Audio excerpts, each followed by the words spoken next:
Welcome back to the channel, Black is One, where the agenda is to elevate the consciousness of the black race so that we can unite, build, and prosper. I'm still in my Black History Month series, and in my last video, I talked about the Ghana Empire, the Empire of Ouagadougou. Now in this video, I'll be talking about the Mali Empire. And remember that the point of doing these videos about pre-European African empires is to debunk the myth that the Europeans introduced Africans to societies with large-scale, stable political and economic systems, and also to dispel the myth that there was only Egypt. Yes, there was the Egyptian civilization, which is the most magnificent of all civilizations in antiquity, not only in Africa, but in the entire world. But there wasn't just Egypt. There were other African civilizations and African empires, and Mali is one of them. So here we go. The rise of the Mali Empire replaced the Ghana Empire. So essentially the Malian Empire was in the same location as the Ghana Empire in West Africa, only that the Mali Empire, the new empire, was much larger. It covered all our parts of countries like Mauritania, Senegal, Gambia, Guinea, Mali, Burkina Faso, Nigeria, Chad. And it is said that at its heights in the 1300s, the empire was one of the largest empires, not just in West Africa or in Africa, but one of the largest empires in the world. Remember, in the last video I talked about Sundiata Keita, who conquered the Ghana Empire. He was the Mansa who established the Mali Empire in the year 1240. Now, Mansa is not a name. It is the title that the Malians use for king. So they don't have kings per se. They have Mansas. So Mansa Sundiata Keita is the same as King Sundiata Keita. He was Mali's first ruler. And little fun fact, he is the original Lion King. The Lion King cartoon or the Lion King movie. Yes, it was inspired by the life of Mansa Sundiata Keita. Now anyway, back to the empire. The empire lasted from 1240 to 1670. Its capital was the city of Timbuktu. The empire covered 400 cities and towns, had over 100,000 imperial guards, 10,000 cavalries. It is said here that the empire was a center for trade in gold and copper, and that the empire also gained a lot of its wealth from taxation. Now, this next feature of the empire is very important. It is said that the empire was a melting pot of different ethnic groups and different languages. Now, why is this important? This is important to me since there is a narrative that Africa was a continent where different tribes and different ethnic groups just didn't get along.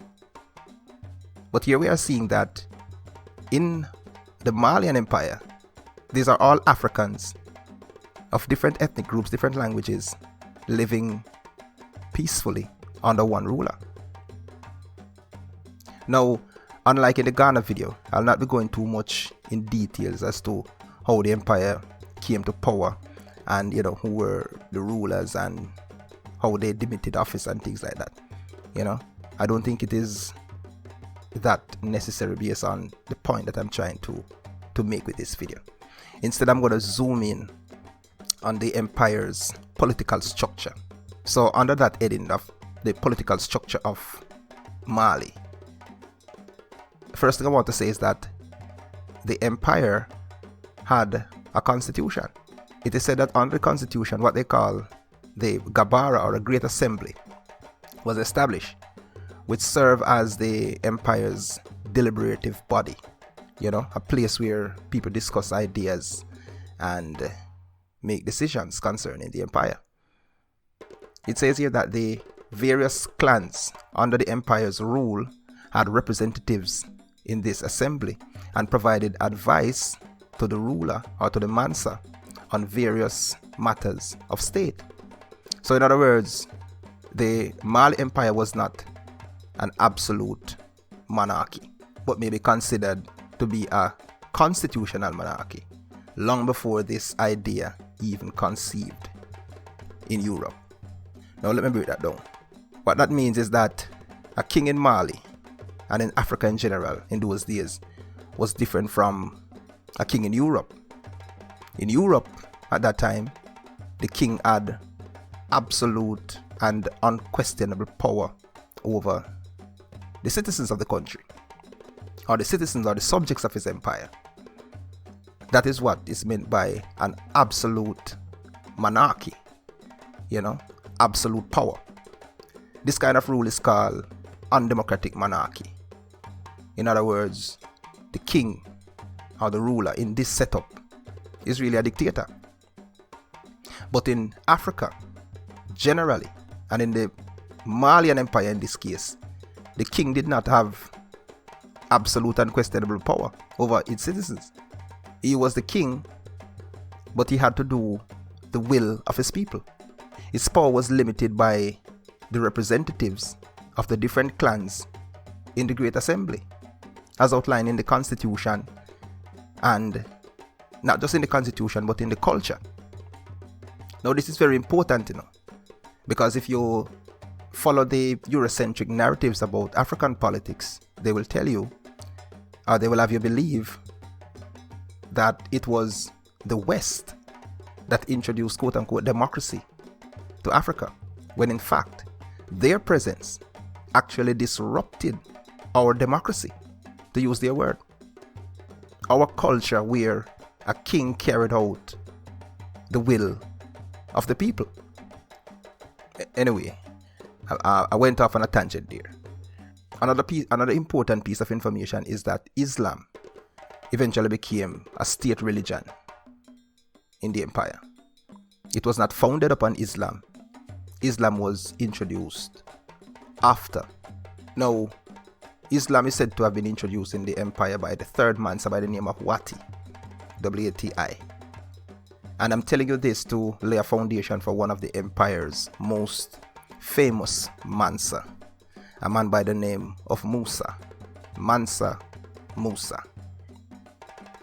Mansa Musa was a Muslim, and he made an unforgettable trip to the Muslims' holy city in Mecca in the year 1324. That's in Arabia. What made this trip so unforgettable was the amount of gold that he gave away along the way.